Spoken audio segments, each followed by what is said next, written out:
Then the second woman came up. She was completely different, tall and beautiful too, but with no rouge or lipstick. She was dressed modestly and simply in white. She had an air of nobility and truth. She spoke courteously, but with dignified firmness. I know of you, my dear sir. You come of a good family, and many good things have been said about the great deeds you might do. I'm not going to deceive you, just tell you the truth. Good things, the greatest things, don't come easily. They come through work and suffering and hardship. If you want to raise crops, you have to plow the land, sow seeds, fight weeds, reap the harvest, and toil in the sweat of your brow. If you want a strong body, you have to train it and make it serve your mind. You mustn't fear work and sweat.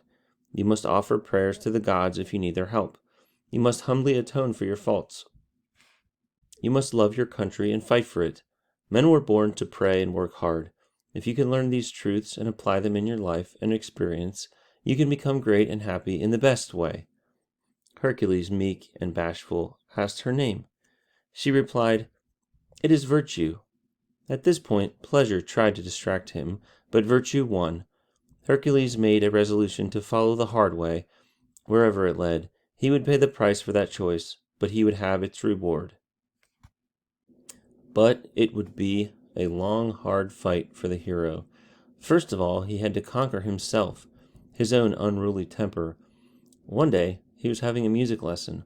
His teacher scolded him for carelessness and tried to punish him.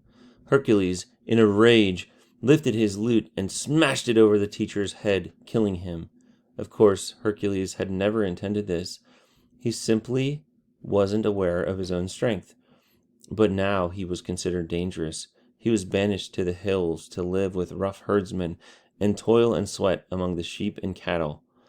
In those hills lived a lion who had caused the herdsmen much trouble by prowling about the flocks and herds and, now and then, killing the stock. Hercules went after the beast and killed it with his bare hands. He was a master of the stranglehold, as he had proved years before with the serpents. When he came back carrying the great beast, he won the respect and even the love of the herdsmen. That was the beginning of his rehabilitation, though he would continue to slip and stumble from time to time.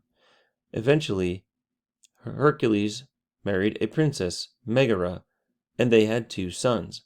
But Hera still could not forgive him for being the son